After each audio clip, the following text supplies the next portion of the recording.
আওয়ামী লীগের বহির্ভূত যারা রাজনীতি করে, বিএনপি বলেন, জামায়াত বলেন, যে রাজনীতিগুলো তাদেরকে কণ্ঠাসা করে রাখার জন্য আওয়ামী লীগ সরকার সর্বোচ্চ পর্যায়ে সর্বোচ্চ চেষ্টা করছে। আজকে জঙ্গি সংগঠন এটার উদ্দেশ্য আপনি যেটা দেখছেন, এটা একমাত্র উদ্দেশ্য হলো বাংলাদেশের মানুষ বাংলাদেশের রাজনীতি করে। এই দেশটা পুরো বাংলাদেশের মানুষের, বাংলাদেশের রাজনীতি করে। আমরা দেখতে পাচ্ছি আওয়ামী লীগ জঙ্গি কাকে বলা হয়। জঙ্গি শব্দ অর্থ হচ্ছে স্বৈরাচার শেখ হাসিনা 24-এর গণ-অভ্যুত্থানে, শুধু 24-এর গণ-অভ্যুত্থানের কথা যদি আমি আপনাকে জানাই, 2000-এর অধিক মানুষের জীবন নিয়েছে।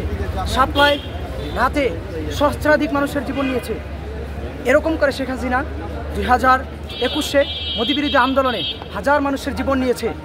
যারা অকারণে বিনা দোষে নিজের ক্ষমতা টিকিয়ে রাখার জন্য মানুষের জীবন নিতে পারে, তাদের এক বাক্যে জঙ্গি বলা যায়।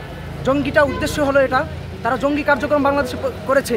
শেখ হাসিনা কোনো রাজনীতিবিদ ছিলেন না। বিগত 15 বছর শেখ হাসিনা এদেশের মানুষের অধিকার হরণ করেছে, দেশটাকে এক প্রথায় ভারতের আধিপত্য কায়েম করার জন্য সে সর্বোচ্চ পর্যায়ে চেষ্টা করে গেছে।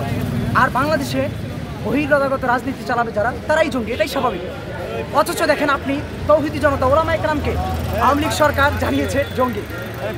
এদেশের আলেম ওলামারা, আমি আপনাদেরকে আজকে একটা কথা স্পষ্ট বার্তা জানিয়ে দিতে চাই, বাংলাদেশের সবাই স্বার্থন্বেষী রাজনীতি করে, যারাই বলেন।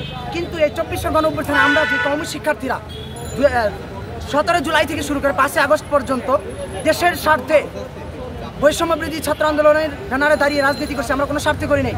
সুতরাং আওয়ামী লীগ সরকার যাদেরকে জঙ্গি আখ্যা দিয়েছে, যাদেরকে জঙ্গি বানিয়ে দিয়েছে, তারা হচ্ছে ওলামায়ে কেরাম।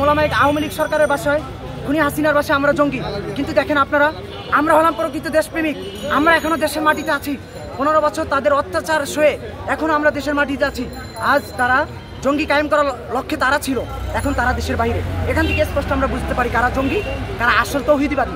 আমরা তৌহিদিবাদী, তারা জঙ্গি।